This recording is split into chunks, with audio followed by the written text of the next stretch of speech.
पुष्कर का बर्फीला प्रहार। बूढ़े तांत्रिक ने हंसते हुए कहा, बेटा, अब मैं तुम्हें सीधा आत्मलोक भेजूंगा। तांत्रिक ने एक मंत्र बुदबुदाया और मोतियों की माला दो बिंदुओं से सिकुड़ गई और ये धीरे धीरे पुष्कर के शरीर पर कसने लगी।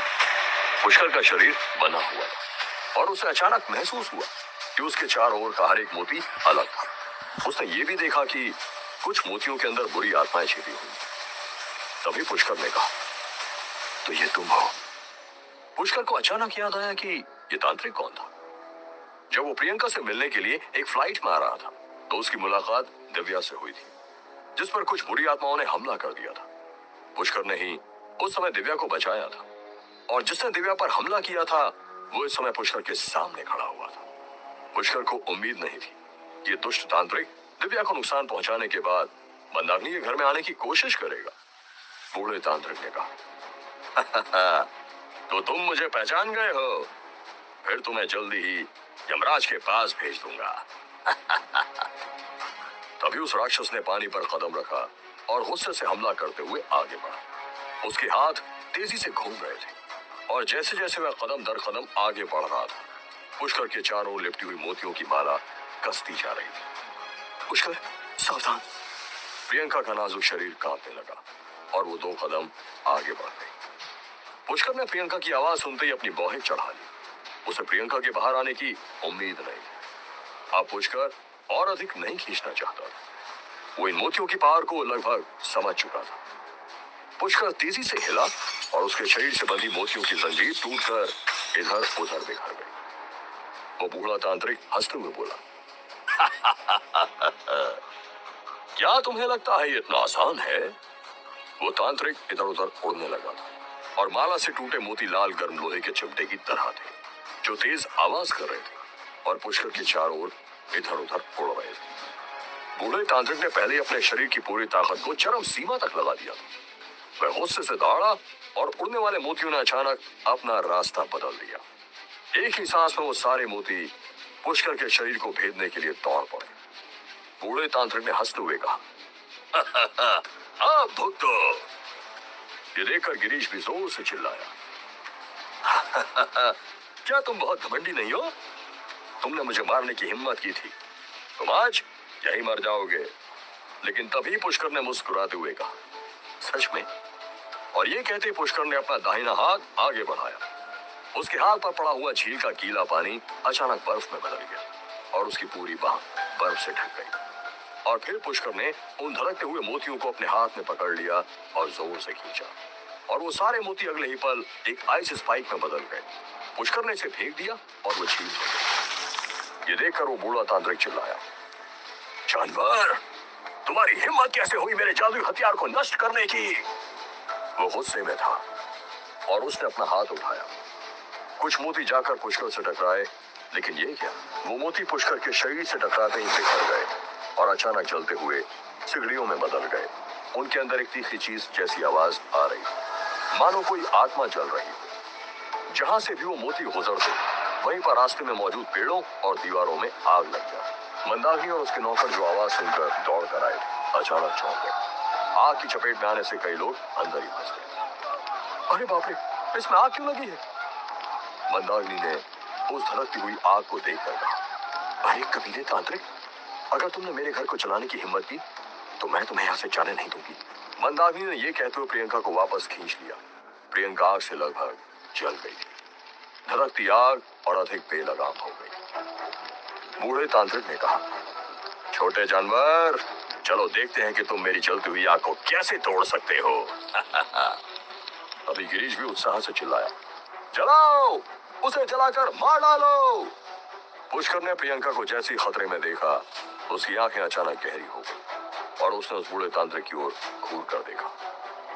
अब तू मरेगा। तभी पुष्कर ने झील की सतह पर एक भयंकर मुक्का मारा और फिर झील के सारे पानी को आकाश की ओर, जिससे आकाश में विशाल लहरें उठी। वो आवाज इस समय ऐसी लग रही थी कि जैसे आसमान फटने वाला। झील का उफनता पानी एक विशाल गरजती हुई लहर के समान लगा। ये देखकर कमरे में मौजूद लोग और भी डर गए। जब तक ये सिर्फ आग थी, वे इसे बुझा सकते थे। लेकिन पानी की इतनी बड़ी लहर तो बेहद डरावनी लग रही थी। वो सोचने लगे कि उनकी मौत नजदीक आ गई। सभी लोग इधर उधर भागने लगे थे। प्रियंका और मंदाकिनी झील के किनारे थे और वे अभी तक घर में नहीं पहुंचे। बड़ी बड़ी लहरों को टकराते देख वे दोनों इतनी डर गईं कि वे दोनों वहीं जम गए। बूढ़ा तांत्रिक जोर से हंसा और बोला, यदि तुम मेरी बाधाओं की आग को बुझाने के लिए झील के पानी का उपयोग करना चाहते हो तो तुम सिर्फ सपना देख रहे हो। अब तुम्हारी मौत निश्चित है बच्चे। मोतियों की लपटें और भी बड़ी थी और वे सभी अलग अलग दिशाओं में भाग रही थी। अगर पुष्कर उन्हें रोकना भी चाहे तो भी पुष्कर के लिए उन सबको एक साथ रोकना इम्पॉसिबल था। लेकिन इससे पहले कि बूढ़ा तांत्रिक बोलना बंद कर दे, एक बड़ी मोतियों की लहर पहले ही दरवाजे से टकरा चुकी थी और वो प्रियंका की ओर बढ़ रही थी। ये देखकर पुष्कर ने अपनी हथेलियां एक साथ जकड़ ली और पानी के ऊपर अपने हाथों से सील बना दी और पुष्कर के चारों ओर का पानी तुरंत बर्फ में बदल गया और इसने बिजली की गति से आसपास के सारे एरिया को भी ढक दिया। पलक झपकते ही बड़ी बड़ी लहरें पल भर में बर्फ के टुकड़ों में बदल गई। एक पल में चारों ओर का टेम्परेचर बेहद गिर गया। हर कोई सिकुड़ गया। उनकी बाहों के बीच पहले से ही ठंड की एक परत थी। वहां मौजूद सभी लोग इस समय सामने के दृश्य को एकटक देख रहे थे। क्रिस्टल जैसी साफ बर्फ अभी भी गरजती लहरों के आकार में थी। कई जगह पर लंबे नुकीले पॉइंट्स भी हैं जो बेहद डरावने लग रहे थे। बर्फ के अंदर वो धड़कते हुए मोती सीलबंद बर्फ के गोले बन गए। भड़की हुई आग भी बुझ गई थी और दरवाजे और खिड़कियां परत दर परत बर्फ से ढक गए। ये बर्फ कहां से आई? मैं क्या देख रहा हूँ? क्या ये अभी आग नहीं थी? ये कैसे हो गया? हे भगवान, ये किस तरह का जादू है? कमरे में हर कोई सफेद हवा में सांस ले रहा था। उन्हें पता ही नहीं चल रहा था कि अचानक से इतनी ठंड कैसे बढ़ गई। उर्वी और अपर्णा के साथ बाकी लोग भी वहां आ चुके थे। जब उन्होंने ऐसा दृश्य देखा तो वे सभी तंग रह गए और दरवाजा भी उस बड़ी बर्फ की परतों से बंद हो गया था, इसलिए वो भी बाहर नहीं निकल पा रहे थे। जुगल ने 2 बार जोरदार मुक्का मारा लेकिन वो भी बर्फ की मोटी परत को नहीं तोड़ सका। जुगल ने कहा, ये बर्फ की सिलियां नॉर्मल नहीं है, चलो दूसरी ओर से बाहर निकलने की कोशिश करते हैं। इस समय पुष्कर पहले से ही अपनी तेज धार दिखा रहा था। प्रियंका ने दूर से पुष्कर को एकटक देखा, यहां तक कि उसने अपने बगल में पड़े हुए बर्फ के नुकीले टुकड़ों पर भी ध्यान नहीं दिया। बूढ़ा तांत्रिक गुस्से में चिल्लाते हुए आगे बढ़ा, जानवर, आज तू नरक में जाएगा। बूढ़ा तांत्रिक बर्फ से बाहर निकल आया। वो एक बाघ की तरह अपने पिंजरे से भाग निकला। पुष्कर ने कहा, तुम्हारा मुझसे कोई मुकाबला नहीं है। पुष्कर ने अपना हाथ बढ़ाया और उसके हाथ में सफेद रोशनी की एक तलवार बन गई। बूढ़े तांत्रिक ने कहा, वाह।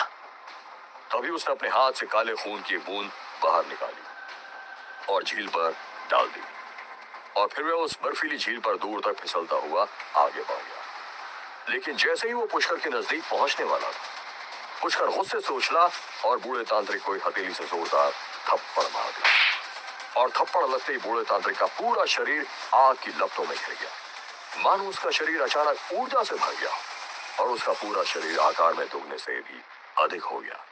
पुष्कर को अपनी ओर भागते देखकर बूढ़े तांत्रिक ने अपना मुंह खोला और उसके मुंह से काला मोती निकला जो जाकर सीधे पुष्कर से टकरा गया। तभी बूढ़ा तांत्रिक उड़ता हुआ गया और वो प्रियंका का गला पकड़ने के लिए आगे बढ़ा। प्रियंका ने जैसे ही उसे अपनी ओर आते हुए देखा तो वो इतनी डर गई कि पीछे हट गई। जब पुष्कर ने ये देखा तो वह और भी गुस्सा हो गया। पुष्कर ने चिल्लाते हुए कहा, तुमने उसे छूने की हिम्मत की, समझो तुम मर गए। पुष्कर गुस्से से दहाड़ने लगा। अचानक ही पुष्कर के बाल चांदी के रंग में बदल गए और फिर अचानक ही पुष्कर उछला आसमान से गिरा और अपनी हथेली को सामने करते हुए वो उस बूढ़े तांत्रिक के सिर पर जा गिरा।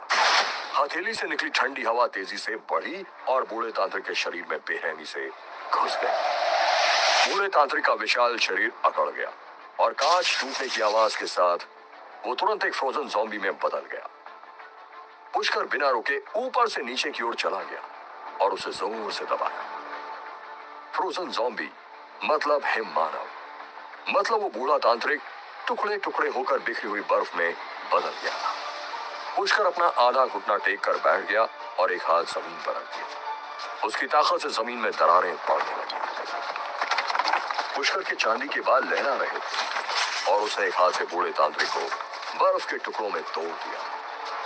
पुष्कर, जिसे अभी भी राहत नहीं मिली थी, घूमा और उसने फिर उस टूटी हुई बर्फ को और भी तोड़ दिया। फिर वह टूटी हुई बर्फ से उठ खड़ा हुआ और प्रियंका को देखा, जिसकी सुंदरता अभी भी वैसी ही थी। पुष्कर प्रियंका को देखता हुआ आगे बढ़ा और प्रियंका के पास जाकर बोला, प्रियंका, क्या तुम ठीक हो? प्रियंका ने अपना मुंह थोड़ा खोला। उसने धीरे से अपना चेहरा ऊपर उठाया और अपनी धुंधली आंखों से पुष्कर के चांदी के बालों को घूर कर देखा। अचानक ही प्रियंका का चेहरा लाल हो गया। उसकी आंखें मुड़ गईं। उसका नाजुक शरीर अचानक नरम हो गया और वह फिर से नीचे की ओर गिर गई। पुष्कर ने कहा, प्रियंका। पुष्कर ने उसे अपनी बाहों में पकड़ लिया और उसकी नब्ज जांचने के लिए अपना हाथ बढ़ाया। पुष्कर का चेहरा अचानक पीला पड़ गया। पुष्कर चिल्लाया, प्रियंका। उसने तुरंत प्रियंका को उठाया और चारों ओर देखा और एक खाली कमरा ढूंढने की कोशिश करने लगा।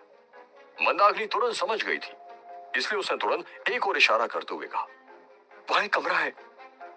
पुष्कर तेजी से कूदते हुए उस ओर भागा। उर्वी, जुगल और अपर्णा भी इस समय तक दूसरी ओर से वहां पहुंच गए थे। जब उन्होंने इतनी विशाल झील को बर्फ में तब्दील होते हुए देखा तो वे सभी हैरान हो गए थे। वो सोचने लगे, किसने किया ये? हर कोई हैरान हो गया और उन्होंने चारों ओर देखा और फिर उन्हें बर्फ की मूर्ति के अंदर जमे हुए इंसान दिखाई देने लगे। बचाओ, बचाओ! अचानक एक धीमी आवाज आई। अपर्णा को तो गिरीश की प्लानिंग के बारे में पता था और उसने गिरीश को इस ओर आते हुए भी देखा था। अपर्णा जोर से चिल्लाई, गिरीश भाई, क्या वहां तुम हो? अरे कोई जल्दी आओ! हर कोई घबरा कर अपना मोबाइल फोन निकालने लगा और मदद के लिए पुकारने लगा। उर्वी ने अपने सामने ये सब कुछ देखा और उसने अचानक ही पुष्कर के बारे में सोचा। उसने इधर उधर देखा लेकिन उसे पुष्कर कहीं नजर नहीं आया। उर्वी ने जोर से कहा, पुष्कर कहाँ है? मिस मंदाकिनी कहाँ है? ये यहाँ क्यों नहीं है? उधर पुष्कर ने प्रियंका को फर्श पर लिटा दिया और उसे गोली खिलाई। इस समय पुष्कर ने देखा कि उसका पूरा शरीर धीरे धीरे ठंडा होने लगा था। मंदाकिनी बगल से देख रही थी और वो डॉक्टर को बुलाने ही वाली थी।